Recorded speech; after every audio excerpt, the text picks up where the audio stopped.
Welcome to another episode of the Sharing with Shani show. It's the Sharing Our Prayers book collaboration takeover. So this month, it's all of my co-authors on the line sharing their testimonies, their prayers, their why they decided to write their chapters and what it's going to mean for everyone. But without further ado, well, hi Mika. I don't know. I'm trying to figure out why I'm like halfway in the screen. Like I need to move over. Like I'm still not used to this whole Be Live thing. So on this day off for most people, but not for me. How are you? It's President's Day. I'm not gonna get political on here, but my daughter gave me she showed me this meme earlier saying they was out celebrating presidents 1 through 44. We're just gonna leave that right there, right? So I think President's Day is for deceased presidents anyway. So how about that? We just like I don't think it's for living presidents. So we just gonna leave it there. Hi, love listening. Thank you, Laura. Hi, Allison. Hi, Ladrine. Hi, Eric. And all my writers, all of my writers are on here tonight. Well, and so thank you so much for listening. So we're gonna get started. Mika, you got a whisper tip for tonight. You're gonna recap what we learned last week, right? What did we learn last week? What did I say? What did I ask? You asked the question. I don't ask me because I can't. I really cannot find my notes. Like this is not even good. This is why we need a production assistant, because a production assistant would have that. Like when Wendy doesn't remember stuff, she turns to Norman and right.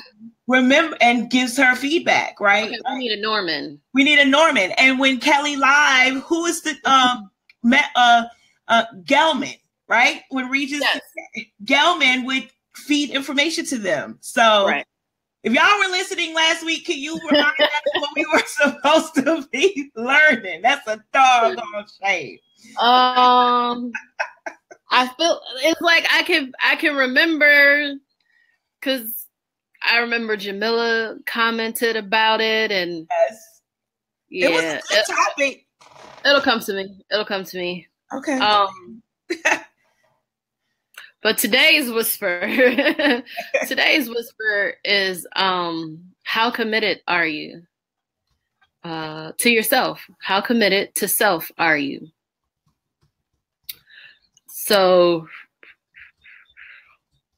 we spend a lot of time spinning our wheels. And that may sound a little harsh, but it's true. We spend a lot of time spinning our wheels. We habitually hire coaches, join groups, buy self-help books, go to seminars and workshops and all the above. And then it just sits there. We hoard all that information. And then what do we do with it? We talk a good game, right? Just humans in general. We really do. We talk a good game. We set our resolutions. We have our lists, our bullet style journals. We do a lot of stuff that looks like we're headed in the right direction, right? It looks like we're setting a good foundation, and then just kind of falls off. And so what normally happens is when we don't see that result as quickly as we want, we jump ship.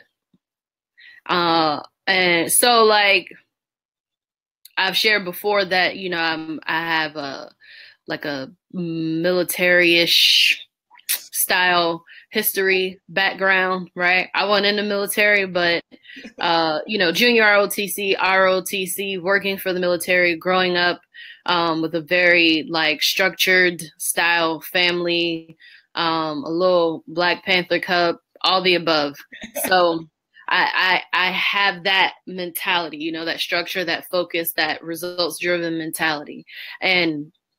But as an officer in junior ROTC and ROTC, in Navy at that, one of the things that I know is when you are up on that ship, when you're on the ship and you're with, you know, your people, your squad, your platoon, all the above, we know that regardless of what happens to this ship, we're on it. If it's up or if it sinks, we're on it, right? This is our decree. This is our commitment to the service. We volunteered for it. That's what we do. It's just like, you know, our servicemen and women right now, they're committed to a certain thing, regardless of how many bullets are flying in front of their face, they're going to stick it out. If it means that death is a possibility, they have committed to their role in all of that. And so when I think about that, I think about, we was watching Titanic the other day. Don't ask me why. We was watching Titanic the other day as if it was going to have a different meaning. But one of the things my little buddy asked me, you know, it was like when the orchestra kept playing, as the ship went down, like they kept playing. Right. He was like so confused by that. He's just like, why are they still playing? It was like, they committed. That was their commitment. You know, when they accepted the job on the ship, it has like these prerequisites. It has this list of disclaimers, basically. This can happen, but they were hired to do a job. And that's the job that they did. And so I'm always amazed, even within myself, I am super committed to everything and everyone else, except for my own goals, except for my own, you know, dreams, and not everything, right? So to a certain extent, I grind hard, you know, I do things that I don't get paid for because I can see the bigger picture. Right. But like more personal fulfillment type things, I feel like I'm not really committed. Whether it's losing weight, being more organized, I promised in the beginning of this year that I was going to remember what I talked about the previous week. I said that. I texted it to you. I was like, I'm going to do better with that. And yeah. And I think because also for me, I'm just like moving in so many different, like so many moving parts. Right.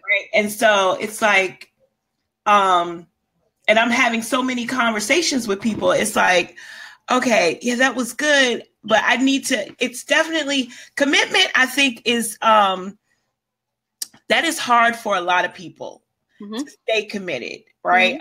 You know, and I think it comes with, you know, how, what's the word? It's not that I don't think you are, that we're not focused. I think it's just that because in certain situations of our lives, we see the bigger picture for certain things, but then in other aspects, it's like, okay, this is just taking too long, or it's just too slow. So I think that, yeah, I gotta get better with remembering the topic too, because that's just for my own. I'm gonna commit to doing that, Mika.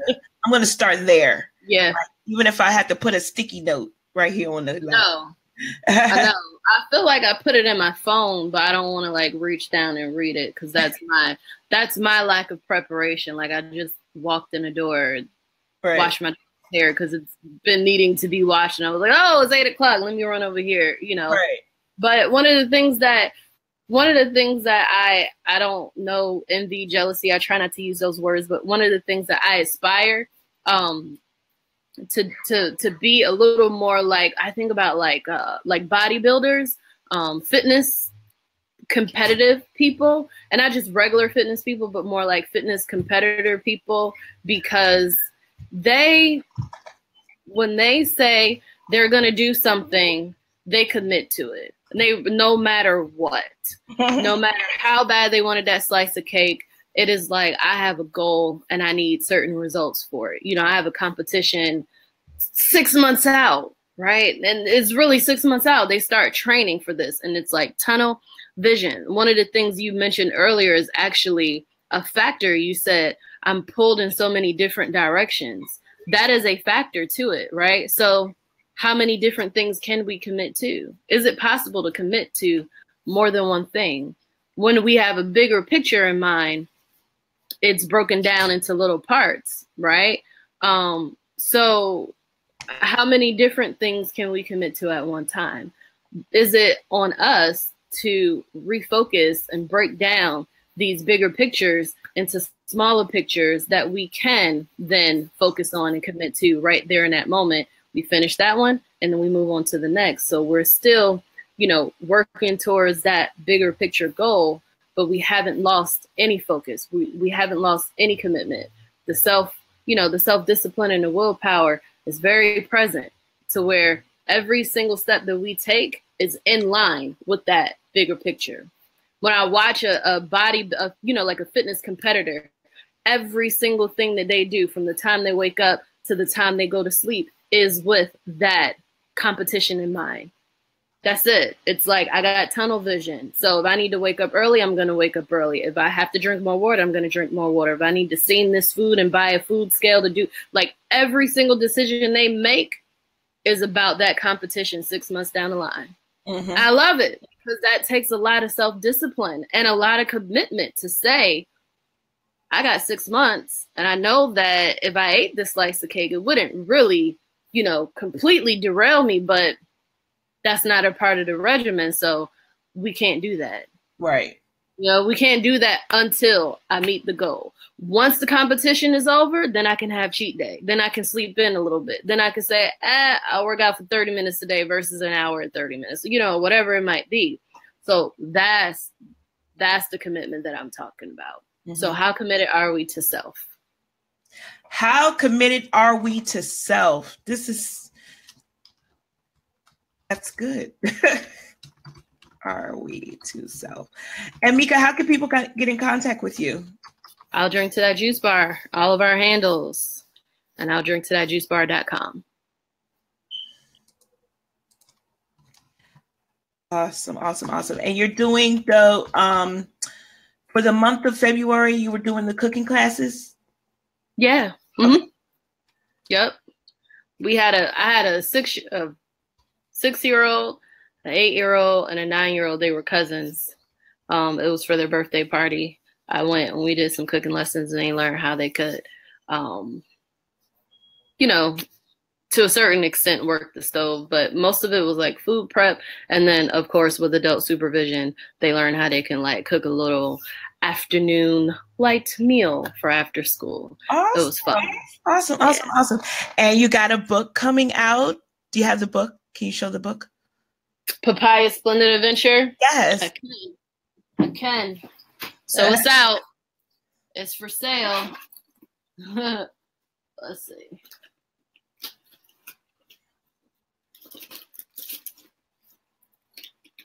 Nope. It's upstairs. That's okay. Right. But it is out. It is available on the website. I'll drink to that bar.com. And papaya is in Egypt right now. Oh, awesome. Okay. So if you follow our IG page, I'll drink to that juice bar, you can follow her journey in Africa. Okay. And Mika, we have a Ladrine is asking, where are the cooking classes held and how does she get more info? I come to you. So she can hit me up. I'll drink to that juice at gmail.com, or you can call me at 703-688-2904. So I come to you, especially for the kids. It's better that way because they get to learn how to use their own equipment. Awesome.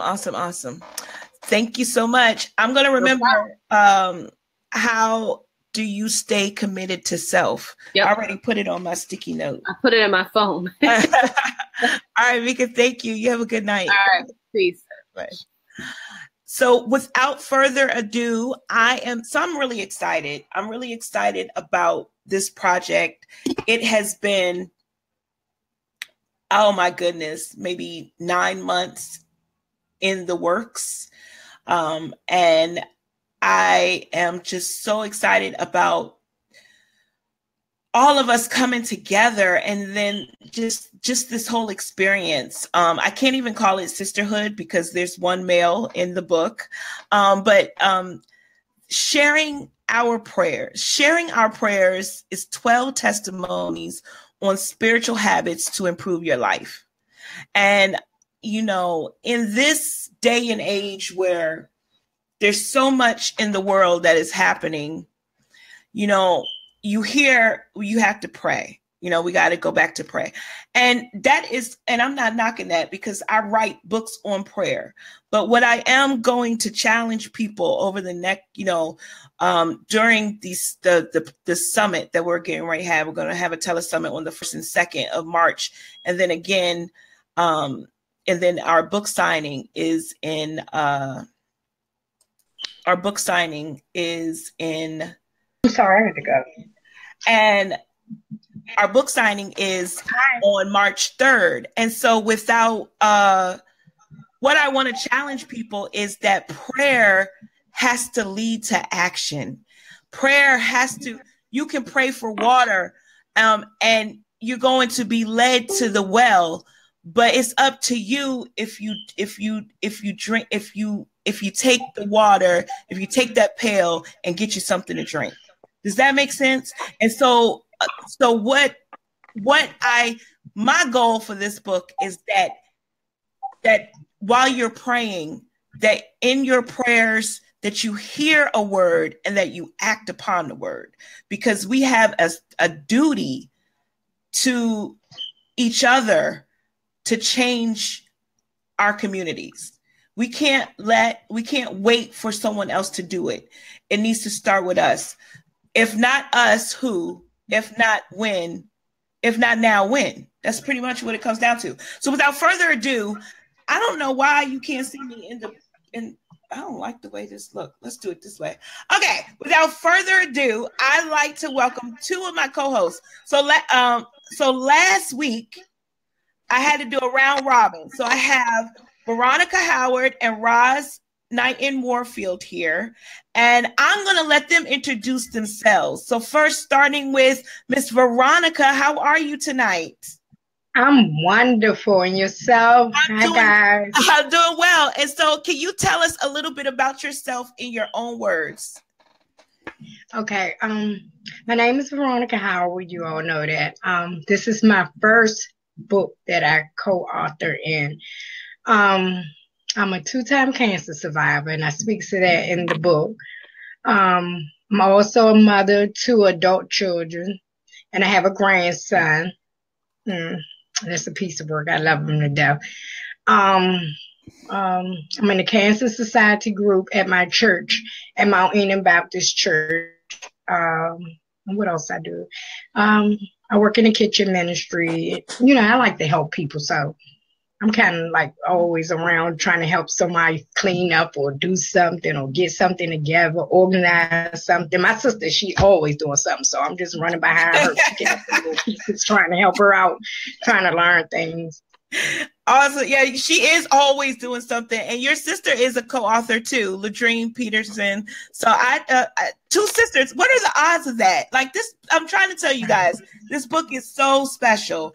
And Knighten Warfield, my smile sister, can you share a little bit about yourself and share with the audience a little bit about yourself in your own words? Good evening to Shani's Facebook crew and part of our crew.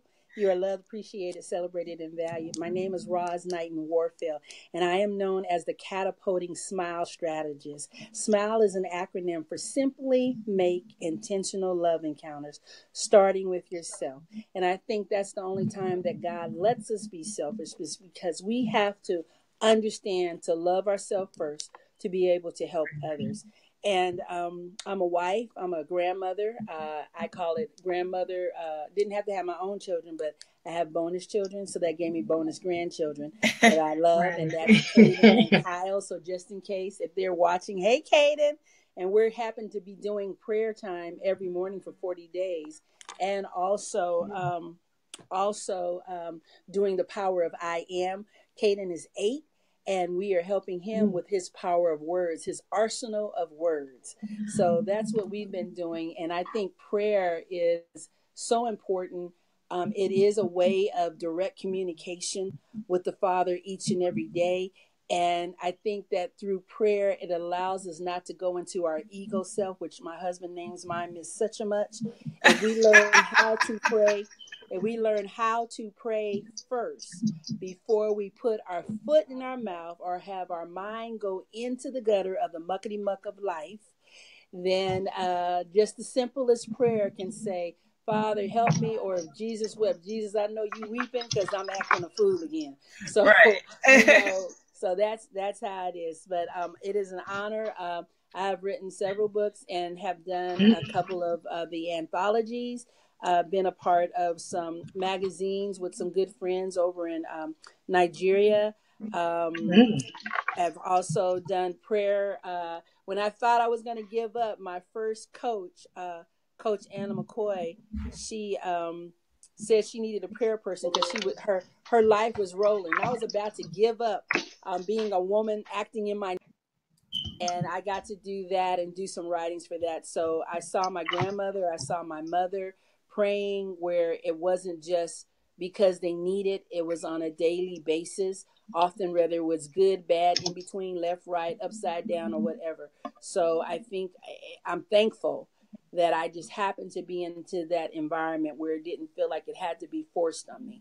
And my story was to teach people that prayer is whatever it is for you. Whatever makes you up, that's what it is. Awesome. So I'm gonna bring Marian in so she can introduce herself, and then we'll talk about each of your chapters. So give me 1 second. Let's see how we do this. And Marian. Oh, okay. All right. Let me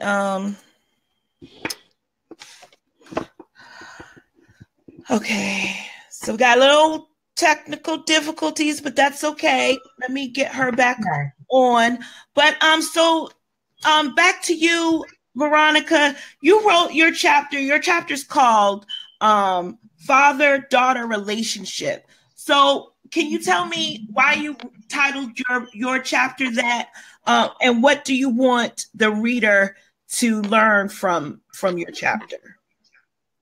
I titled it Father-Daughter Relationship because I came up in a single family home, and no father was present there.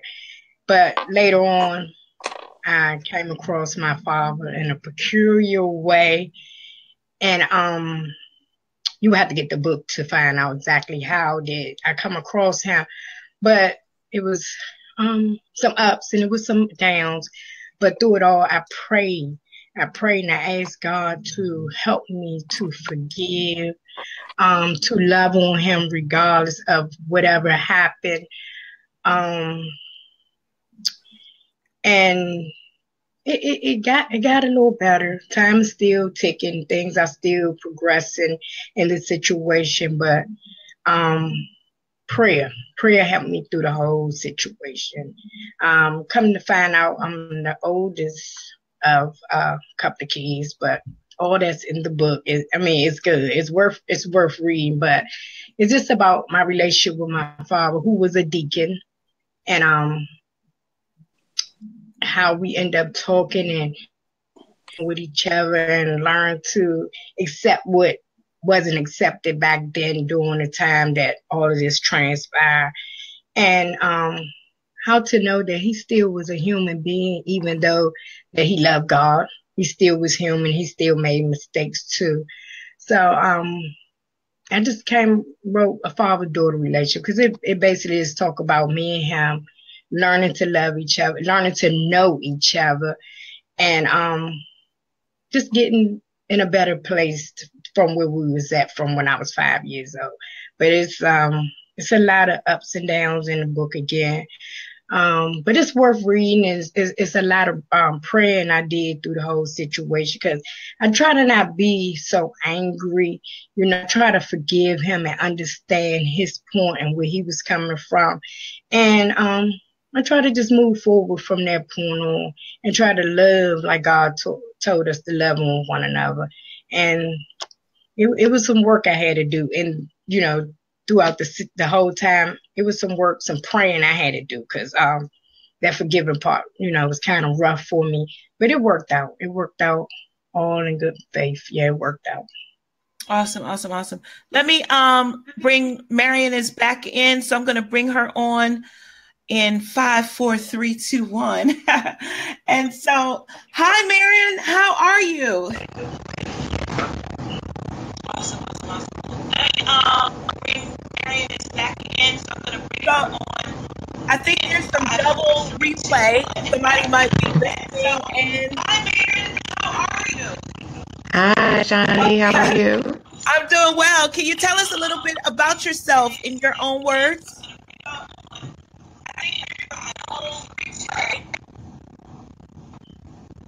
Can you hear me now? Yes, I can hear you. Can you tell us a little bit about yourself in your own words?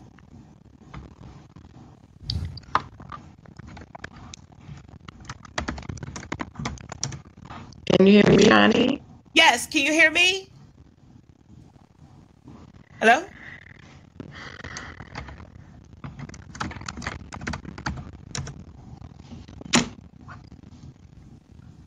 Hello?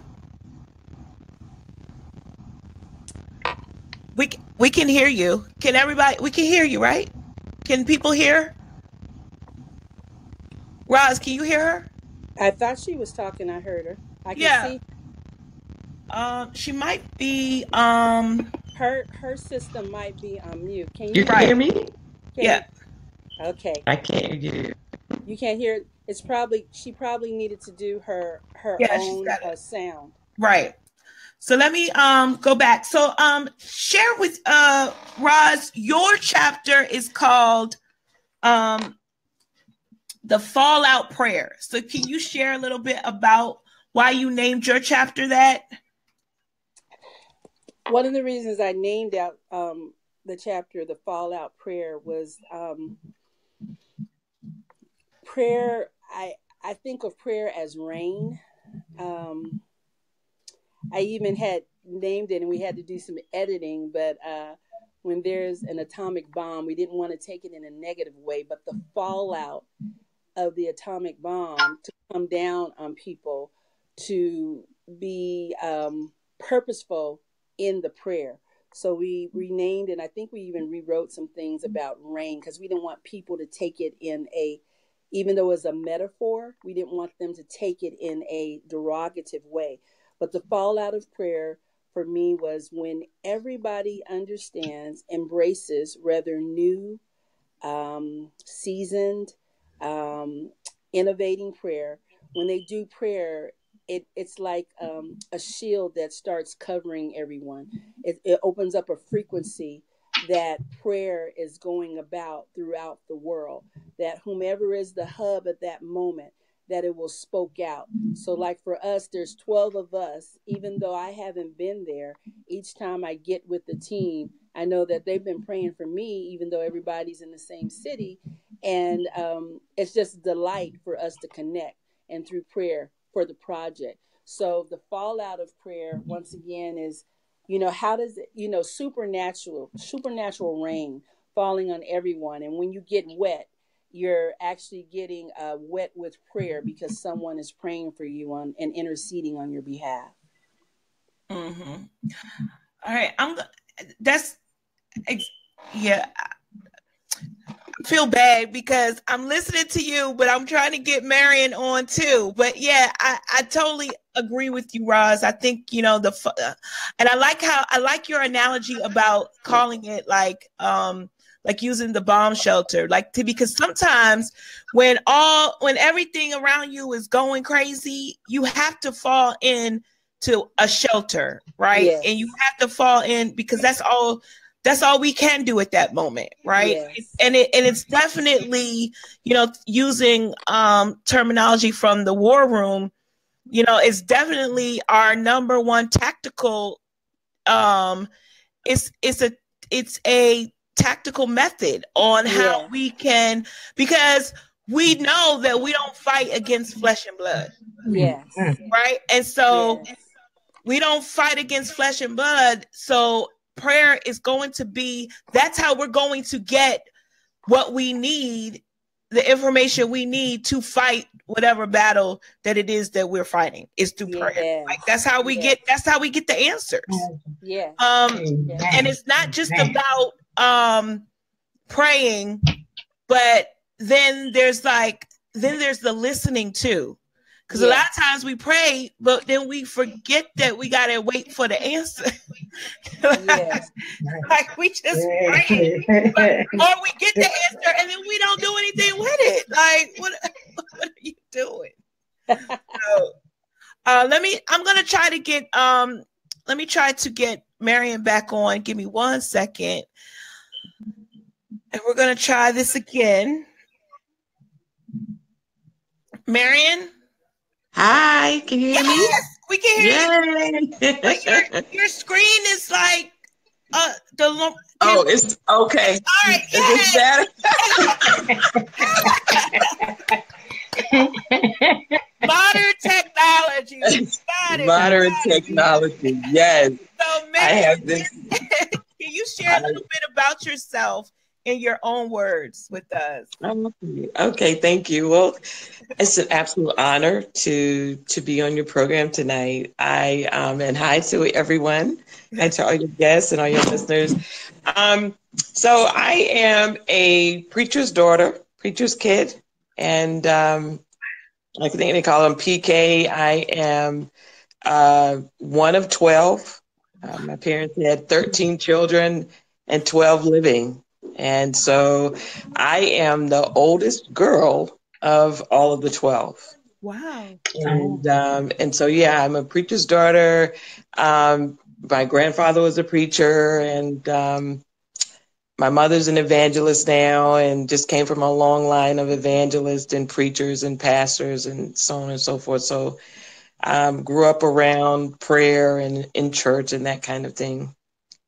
So, and I have 2 children, Brandon and Samaria, and I'm a mom and just love being a mom and serving them. So, that's pretty much, my background. And your title, A Spiritual Recess. And I think a lot of people, just by that title, would probably be able to relate by the title, and probably not even, and then when they actually read your story, be like, well, I had a different experience. Because when I first read the title, I was like, yeah, I've had recesses. I've had timeouts. I looked at it like a timeout, right? So what made you name name your chapter A Spiritual Recess? Well, I don't know how other people write, but a lot of times when I write things, whether it's poetry or whatever, I write first and give it a title later, or the title will come later. And so I started writing when you talked about us joining the collaborative, and about how prayer helped us in our life or got us to the point where we are now, or through a particular hard time. I started writing when I first really understood or thought about prayer, when prayer really became relevant to me. And so it was back to my childhood. It's back to my childhood. And I would think about, if you think about, I mentioned earlier that I'm one of 12 and I'm the oldest girl. So if anybody knows anything about being the oldest in a family and the oldest girl in a family, especially in a country family, because I'm from North Carolina, I had a lot of responsibilities. And while maybe some of my other siblings might have been doing their recess in terms of playing and that kind of thing, I had to take a different kind of recess to get through some things, and having the responsibility of taking care of my younger siblings and that sort of stuff. So those recesses that I talk about in the chapter really deal with an opportunity or a break away from the normal to pray and to spend time alone with God. It was necessary. And, I thought about it earlier. I thought about how when I talk about in the book, the recess of taking a break away from the norm as a child and your responsibilities as a child, taking a break away from those, I thought about, some people may think that's kind of insignificant in terms of, or minute in terms of, well, that's not, chores and things of that nature as a child. That's really not that big of a deal. But it was in my mind as a child. And those spiritual recesses that I took to spend time alone with the Lord kind of prepared me for what I was to deal with as an adult. And I don't want to give away what's in the chapter, but though I named it spiritual recesses because of the power and the importance of being able to pull away and take a recess or a break away from the norm, your work, your chores, or whatever, and be able to spend time alone with God. That's why I named it that. And I like that, especially during this time. As we, this is considered the holiest time in Christian faith as we lead up to Resurrection Sunday, which is April 1st this year. So, and I'm thinking about a lot of times for me, especially in the past maybe 5 to 8 years, that a lot of my books have come out of a time where I've been fasting and praying. Mm-hmm. And in this over in the past week and a half, I've been in just a more of a meditation spirit, like just trying to figure out where does God want me to go? What is my next? What do I need to do next? And not even just next, but what do I need to do now? Because there's so, and I really, I think that this whole book, the timing of it is just so important in the times that we're in right now, because I think it's going to bring people back to praying. I think we take prayer for granted, and we're not consistent with it. And I think hopefully over these, the next few weeks, that these 12 stories touch someone, right? And I'm really, I don't really look at numbers, because I think if one person is moved to find, Amen. Right? If one person is moved to find, we're just here to plant the seeds. Like, we don't do anything with the increase. And so, but I think if these 12 seeds are planted, God will give the increase in his due time. I think we just got to be faithful. I'm going to let me see, how do I do this? I wish we could all talk at the same time, but we cannot talk at the same time. So I'm going to bring Roz back up and see. And there you go. So Roz. And so I don't know if you heard Marian, but she was just sharing how, why she named her chapter Spiritual Recess. And I wanted to just bring you up and just talk for a minute on sharing our prayers. Like, what I know you talked about it earlier, but what is prayer to you? Well, guess what, Marian, now I know why the Lord didn't let me use the acronym, so we'll have to talk later about it. So let me tell you, when you ask that question, this is how the Holy Ghost in prayer works. My acronym for prayer is purposeful recess always yields exponential rewards. Wow. And so when you said that, I just got chills. I was like, oh, okay, Lord, because I kept wanting to put that in, and he said, no, just hold up. And I was like, well, okay, I'm gonna hold up. And I kept still trying to put it in. I even tried to do the second story that way, but it didn't come up with enough. So that's what prayer is. Prayer is being able to be in a light chatter all day long. I know we should not be in the habit of multitasking, but we need to do one thing at a time. And when it comes to the Father, I know that some people say they work out, they're listening. I think it means to commune and be in his presence without any distractions, without disruption. So that's why when you ask what prayer is, and then for Marian to say recess. So, girlfriend, we're going to have to get our T-shirts on recess. Yes. I really... Yeah, recess does not mean playtime. No. Like we grew up as going to recess. But it does mean a break time.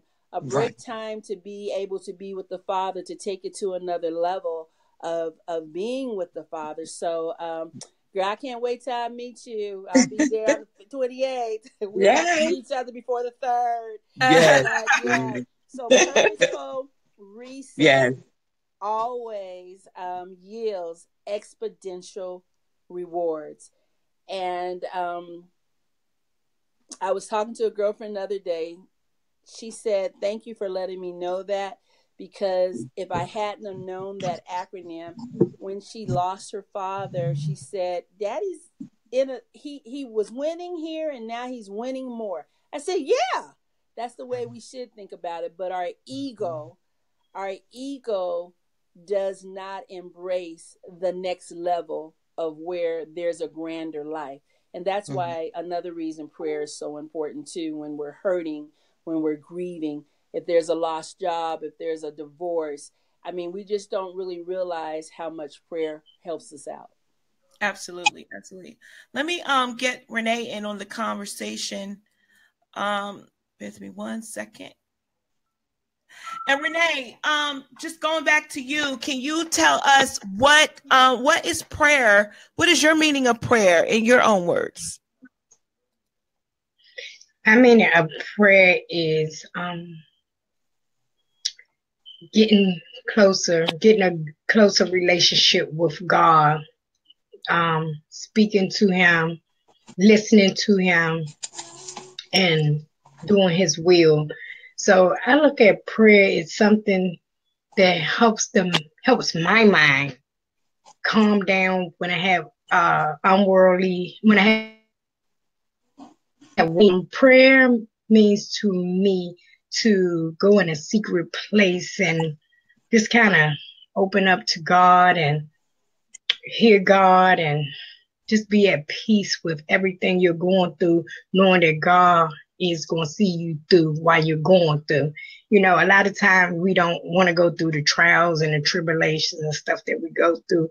But with me, I'm kind of glad a lot of trials and tribulations I went through, because they helped me grow. They helped me pray. They helped me want to get closer to God and have a relationship with God. So that's what prayer means to me. Prayer means opening up my heart and my mind and hearing God and trying to learn and live by his word. Oh, absolutely. And I think, it's just our communication. I think we put, for me, I think, we put so much, oh my goodness, I don't know how to pray. Like I was the person that didn't want to pray out loud. Right. I didn't want to pray out loud. You could not get me to pray in a prayer circle because I was so worried about, I can't pray like so-and-so, or I can't pray like that. And then I'm leading, and now I'm leading prayers. It's just like, and I write about prayer because I want people to feel like it is just a one-on-one conversation with your friend. Right. And honestly, God should be your best friend. So it's just like, if I can't talk to him, who can I talk to? And sometimes that's the only person that is really going to listen, especially if you're going through the same thing over and over. At some point, your friend's going to get tired of you. So you might as well get used to talking to the one who knows everything about you, good and the bad, and still loves you. So get used to talking to him. He want this whole this whole thing is about relationship. It's a relationship with our Father, and it would be so unfortunate if we get to heaven and we don't even know him. Oh, that would be a terrible thing. I wrote it in the book, and I mentioned that in the book. And I said that, you know, a lot of times people say, oh, she in trouble. Oh, she going to run to God. She going to run to God. What's wrong with that? Who else is there to run to but God? Right. So, you know, I hear a lot of people say that, oh, every time she get in trouble, she run and pray. She run and pray. But where else there to go but to God? When I was sick, I couldn't go to my mother, my daddy. They couldn't help me. They didn't have a cure for what I was going through. I had to talk to God. I had to get a relationship with him. I had to let him know that this thing was boggling me down. I asked God through the whole sickness. I was like, God, if you keep me, I'm going to stand on your word. And he kept me. So I think prayer is, for me, prayer is a peaceful time for me. That's when I could let everything out and I could go to God, and I ain't got to watch what I say and worry about who thinking she prayed like this or she don't know this word or stuff like that. When I get with God and just be by myself, I just let it all out, and I just tell him how I feel and how I want to be and what I need for him to do for me and what I want to do for him as well too. So, you know, I just love to pray. I pray all the time. I walk and pray. I talk and pray. I had a girlfriend that called me not recently, and probably a year ago, her mother passed away. And she was like, how do you pray? And I was taken back because we both at the age of 47. I'm like, you don't know how to pray? But then I thought about, you know, I said, well, you know, this is my time to help her. And I told her, I said, you talk to God just like you talk to me. You let him know what you need, what you want. You let him know how you feeling and stuff like that. I tell her all the time, you know, talk to God like you'll talk to me. He hears us. Because one time I used to always say, he don't hear my prayer. He don't hear my prayer. Oh, he hears my prayer. Yes, because I'm a walking miracle. So I know he hear my prayer. And I went through so much coming up, this and that and this and that. I mean, many, many years. And I was like, he don't hear me. I got a praying mother. I got a father that's a deacon. I mean, I got a grandfather that was in the church. I got a grandmother that was evangelist, and I'm praying. I said, what happened to me living on my grandmother prayers? What happened with me talking to him? What happened to my mother prayers? And I'm just praying, and I'm going through stuff, and I'm hearing people say, God is this, and God is that. But until you get that relationship and go through with God yourself, it'll never be the same. You have to actually go through it, talk to him, and walk with him throughout everything. It's okay to hear things because you go to church to hear the word, to grow in the word. But when you get that one-on-one, that relationship with God, it's a wonderful thing. It's a beautiful thing.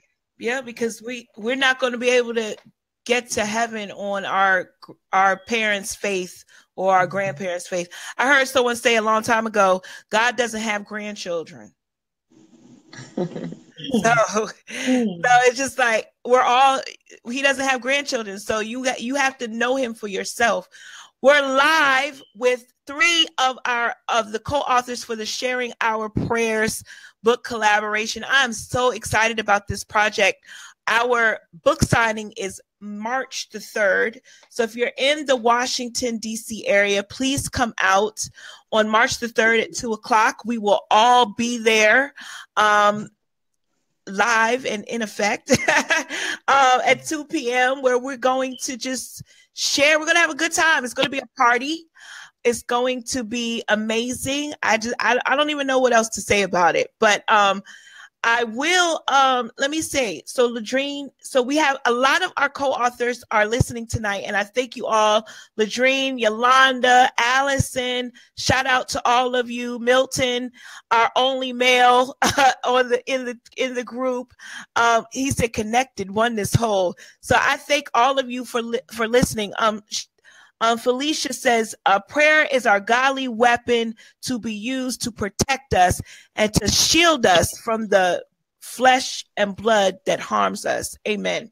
So if you have a question or comment, you can just drop your question or comment in the comment section. I'll read them to our co-authors. And Marian, is there anything else you'd like to add? What's the number one takeaway you want people to get from your chapter? So you asked the question to my other co-authors about what prayer is to them. Yes.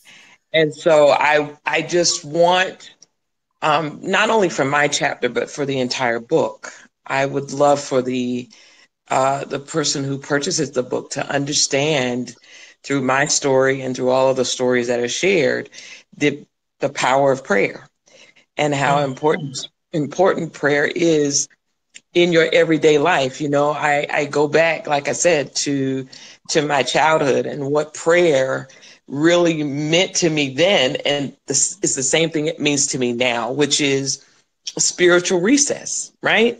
An opportunity. I wrote down the definition of recess, and it says that it is a withdrawal or cessation from the usual work or activity, a period of withdrawal. So prayer for me, because of all of our lives are busy and we're all going and doing this and doing that and just busy with our lives and going forward, that it is an opportunity, as Roz said, and also Veronica, it's an opportunity to break away, right? To take a break from the usual and to get in a quiet place, in a quiet time to talk to the Most High, right? To hear from him, to cry on his shoulder, to tell him about what you're doing, what you're going through, because he wants to hear it. So for me, it's a spiritual recess. It's a time to take a break and a time to get before the Most High and to hear from him and communicate with him. Absolutely. And yes, Roz, we're going to have to talk and get together before the 3rd. And Yolanda, our co-author, said she is always in recess. All right. All right. Yes, we are always in I think spiritual. We're always in spiritual recess. Yes, we are always right. in. The Bible says to pray without ceasing, so we're always supposed to be doing that. Right. Yeah. Amen. Yeah. Amen. Amen. Amen. And let me bring Roz back up for a minute. And 3, 2, 1. Yes. And so Roz, any final words before we close out tonight? This has been amazing. Do you have any final words that you'd like to say?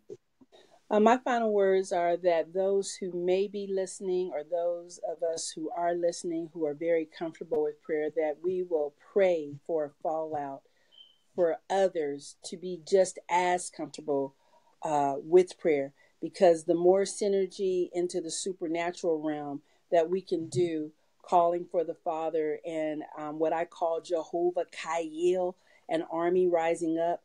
After this shooting that just happened at this last high school, we happen to have had family members from at the Columbine, not family members, but friends at the Columbine high school shooting that was well over 10, maybe almost 15 years ago in Denver, Colorado. So the nonsense, the mindset, people are leaving the place of being in the kingdom, and it's going to take prayer for us to have greater last days. So that's what I say, is that people, their mindset, not to think that they can't pray, not to think that their prayer isn't worthy, but to understand that anyone who talks to the Father, that he's going to listen and prayerfully level up on what that prayer request is. And then we have to understand to move the ego out of the way. We have to have the right motives of prayer. We can't, he wants us to be selfish, to understand simply making intentional love encounters, but we still have to understand that we have to have the right motives for prayer, not to pray with the selfishness, but to pray with the compassion for all mankind. Amen, amen, amen. And I put your link right there. That's the link. And how can people get in contact with you if they just want to follow you? Can you give your where people can, how people can connect with you? Yes, if they want to follow me, they can follow me on Facebook, Roz Knighten Warfield. That's RozKnighten,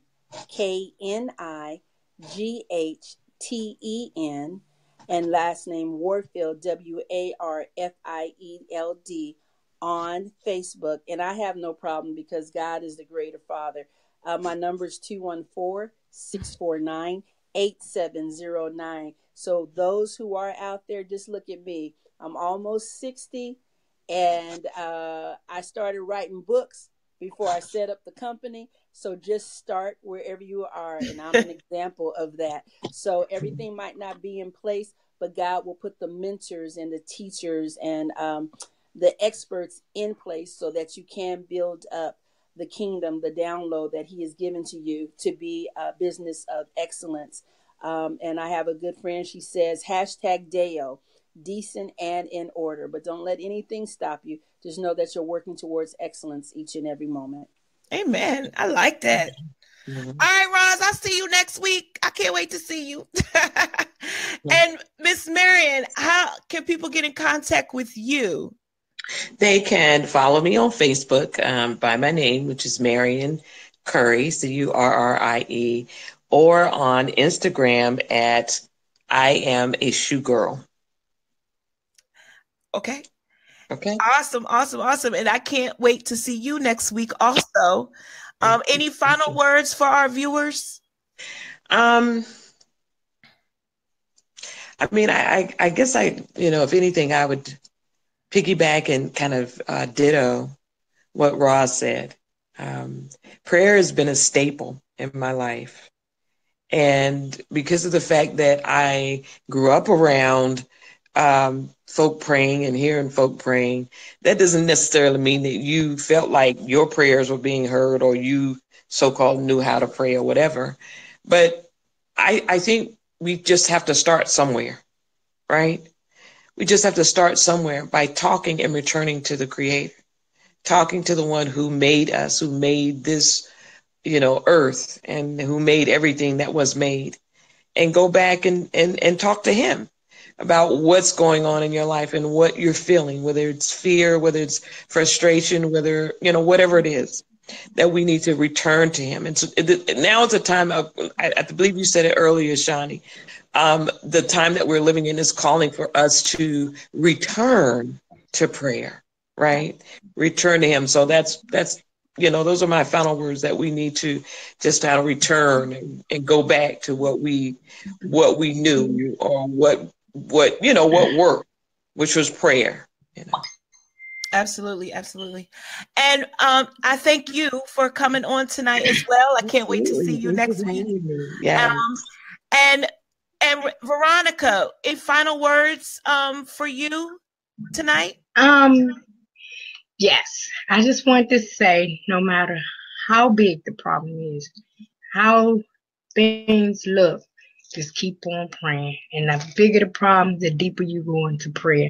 And if you want to reach me on Facebook, my name is Renee Starting a New Howard. That's Renee STARTING a New Howard on Facebook. And also on Instagram, my name is Too Blessed to Be Stressed. And that's my website that you all can see. A promise for a promise up there. But no, I really don't have too much to say. But the bigger the problem is, the deeper you go in prayer. No matter how things look, just keep on praying. I'm telling you, he's listening, because I thought he wasn't. But he's listening to us, and he loves us. So no matter what you think, no matter how you feel, just keep on praying and keep on trusting in God. He'll see you through. Amen. Thank you so much. I want to thank each of my co-authors tonight for coming on. We are doing a prayer summit. It's a telesummit. It starts March the 1st. So it's March the 1st and 2nd at 7 p.m. each of the speakers. We have 6 speakers on Thursday, 6 speakers on Friday, and in between each 15-minute speak or impartation, we're going to pray. So if you are looking, if you have a prayer request, I ask you to go to the link that I just posted on the screen. Go to that link. If someone could put it in the comments, I don't know if you can copy and paste from the screen, but if one of the co-authors that's listening can put it in the comments, the prayer summit link, because we want to know what we need to pray for you for. We are in a season of hopelessness, of despair, of people turning their backs to the Most High, to God. And if we follow scripture, we know this is not, this shouldn't be a surprise to us. So we just need to do what we're called to do, and that is to pray, and to pray collectively, and to be those prayer warriors. Because there was a song that my grandmother and my great aunties used to sing. Somebody prayed for me. Somebody had me on their mind. Somebody took the time to pray for me. I'm so glad they prayed. I'm so glad they prayed. I'm so glad they prayed for me. And I know somebody was praying for me, especially when I was in my 20s. I know they was praying for me in my 30s. I know they was praying for me now, right? And so there's a generation that is hurting, that needs to know that in spite of what it looks like, God is still on the throne. God can still turn their situation around. God can still turn their mourning into day. God can do anything. And they need to be reminded of that. And we are the vehicles that can do that.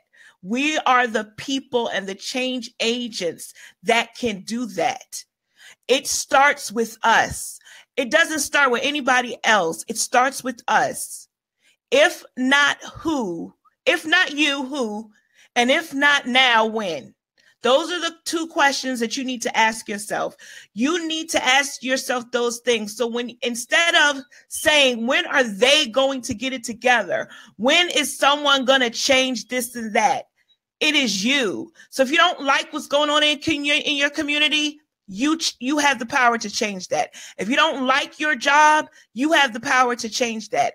If you don't like the situation that you're in, get tired and change it. I said last week, I was just thinking about all those before us, right? So we're in Black History Month, Rosa Parks, right? And my kids are sitting there telling me about Rosa Parks, which wasn't accurate. And I'm a history major. So that's why I was just like, no. Like, I have to tell. I said, she wasn't old. Rosa Parks was 42. She wasn't old and feeble and and was just so tired that she just could not give up her seat because she was old and feeble and was working. And that's not the reason. She was mentally tired of giving in. That is why she did not give up her seat. She was 42. She's the same age as I'm 42. So Roz just said she's almost 60. It is never too late to do what God has called you to do, period. And if you don't know what God has called you to do, it's time to take a spiritual recess with what Marian said. It's time to go into your prayer closet. It's time to figure out, ask him what he wants you to do. It's just that simple. Ask him, Lord, what do you want me to do for you? Lord, how can I be used? Lord, what do you want? You just never know. You never know what is going to happen. I think a lot of people don't want to pray because they're afraid of what the answer is going to be. That's what it is. They're afraid of what God is going to say to them next. That's why they don't want to pray. It's not that they can't pray. is that they already know what he's going to respond, and they're not ready. So you need to get ready. Get ready so you can get ready. So that's my soapbox for tonight, you guys. I'm going to ask you for your prayers. I have not been feeling well. And I usually don't say, if I'm not feeling well, I usually don't say if I need to take a break, because it's the thing that I'm working on, because I feel like I'm Superwoman, but I am tired. I'm tired, and I know I need to probably go to the doctor, so I'm going to do that. I'm going to go back. I've been to the doctor twice in 4 days. But I'm tired, and I'm going to, get myself. Roz always says I need to drink my water. So I'm going to drink my water, and I'm going to take it easy, but I can't be slowing down. I got stuff to do. March is a busy month. So keep me in prayer that I will get re-energized and get my health in order. But this has been the Sharing with Shani show. We highlight ordinary people working for an extraordinary God, sharing love, light, and life.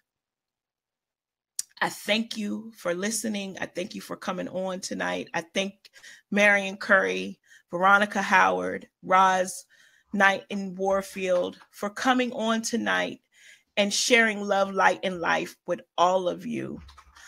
Next week, we are ending our takeover with Ladrine Peterson, Ruby Mayberry, and my pastor, Reverend Bernice Parker Jones. So that is who will be online. I got to help Reverend Parker Jones get on Facebook, but it's going to be all good. So pray for that. Thank you. God bless you, and peace. You can always join me anytime. It doesn't matter day or night.